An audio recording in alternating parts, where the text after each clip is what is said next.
Orang miskin itu kalau ngamal itu dramatis. Betul itu. Jadi makanya kenapa Nabi suka orang miskin. Loh, saya pernah ditanya, saya ini punya teman yang kaya raya. Dia biasa ngamal 1 miliar, 2 miliar. Dia nggak terima sama fatwa saya, Gus kenapa Anda pasti muji orang miskin? Ngamalnya tuh banyak saya sekali ngamal bisa 1 miliar, setengah miliar. Tapi kata saya, ngamal kamu itu tidak dramatis, nggak seru kata saya. Terus dia tanya, kok bisa Gus? Dia orang kaya, paling ngamal 1 miliar untuk bangun masjid, 1 miliar, setengah miliar bangun pondok, setengah miliar. Tapi kalau orang miskin, misalnya tukang becak, orang miskin kan pasti kawannya orang miskin. Kan nggak mungkin orang miskin utang Abu Rizal Bakri, utang Yusuf Kala, kan nggak mungkin. Kenal saja ndak. Orang miskin kan utangnya sesama orang miskin. Itu pasti itu kan hukum sosial itu. Nah ternyata itu hari itu anaknya ndak makan, hari itu istrinya mau kelahiran. Utang sesama miskin, diutangi 50.000. Tapi uang ini dramatis. Kalau hari itu nggak makan mati. Artinya apa? Ada orang ngamal 1 miliar untuk bangunan, kadang aksesoris, yang satu ngutangi 50.000 tapi taruhannya nyawa. Nah sekarang menyelamatkan nyawa sama bangunan keren mana? Maka berbahagialah orang miskin karena komunitas mereka ini utang piutang urusan apa? Nyawa. Jadi ini lebih dramatis ya, lebih dramatis, lebih keren.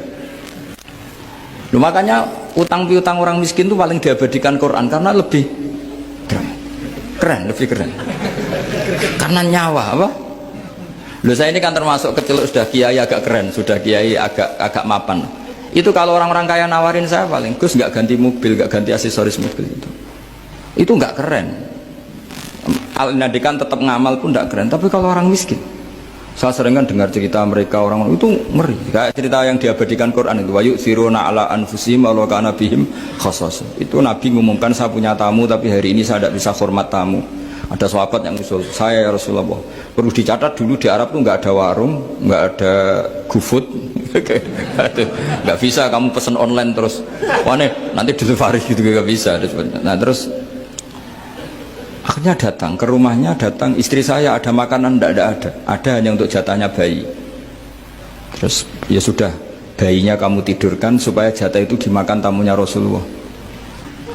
Sehingga pagi-pagi dia datang ke Nabi, kamu punya amal apa? Sehingga tadi malam ada ayat wa yu'thiruna ala anfusihim wa law kana bihim khassasa. Mereka mengalahkan kepentingan dirinya sendiri meskipun punya kepentingan sendiri demi tamu tadi.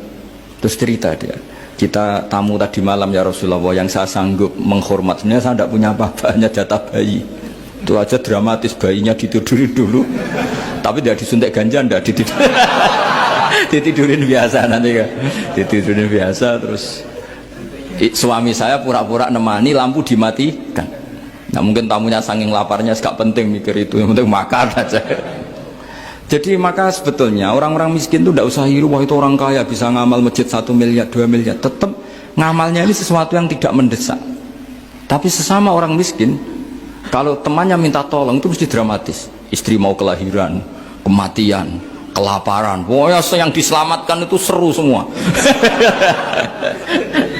Artinya gini ya, kalau miskin ya nikmati saja, itu ada peluang untuk menyalip pahalanya orang-orang. Tapi yang kaya ya tetap kaya. Kalau semuanya miskin, nanti yang miskin kerja di mana kalau semuanya miskin?